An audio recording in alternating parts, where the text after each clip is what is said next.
көзегім. Құбыжық кариес. Баяғыда кариес деген құбыжық болыпты. Ол өте кішкентай болды.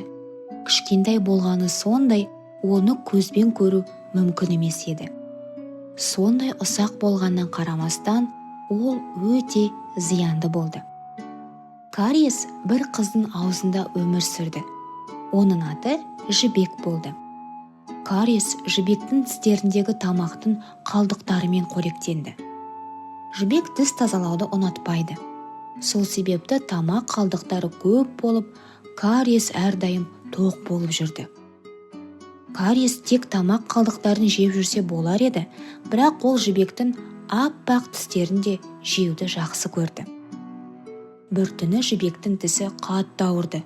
Ол жылап ұйықтай алмады. Таңертең анасы жібекті дәрігерге апарды. Емханада өте жақсы дәрігер болды. Оның аты Айжан апай. Айжан апай жібектің тістеріне қарап, басын шайқады.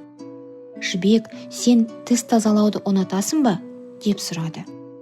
«Жоқ, мен тіс тазалауды жақсы көрмеймін». «Жібек, сенің тісінде қарадақтар және тесіктер бар», деді дәрігер. «Оны кариес жеді. Егер сен тістеріңді жақсы тазалай бастамасан, барлық тістерінде осындай тесіктер пайда болады. Кейін мүлдем тіссіз қалуын мүмкін». Жібек оның тістерінде кариес отырып, оның тістерін рұқсатсыз жейтіні ұнамады. Айжан апай кариес жеген жібектің тістерін емдеді. Және кетерде, «Жібек жан, сенің тістерін енді аппақ. Тістерін осылай әдемі болу үшін таңертең және ұйықтар алдында тазалауды ұмытпа». Жібек анасымен үйге қайтты. Сол күні кешке тістердің бірінде түскі асқа жеген тамақтың қалдықтарын жеп, ойнақтап, кариес отырды. Бір мезетте жақындап келе жатқан тіс щеткасын көрген кариес келесі тіске секіріп кетті. Ол щеткадан құтылдым деп ойлады. Себебі жібектің тіс тазалауды ұнатпайтынын білетін.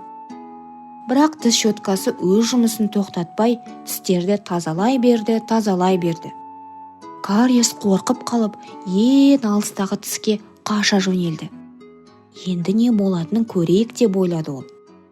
Таңертең бәрі қайталанды. Жібек барлық тістерін, қуыстарды өте ұзақ және мұқият тазалады. Қорқыныштан дірілдеп, кариес ең алыс бұрышқа тығылды. Сол күні кешке щетка қайтадан пайда болды. Кариес тоқтаусыз тыныс алып, бар күшін салып, жібектің тістерінен қаша жөнелді. Балалар, сендер кариестен қорғанып жүрсіңдер ме?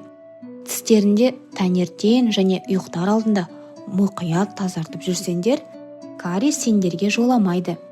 Өйткені кариес деген құбыжық щеткадан қорқып қашады екен.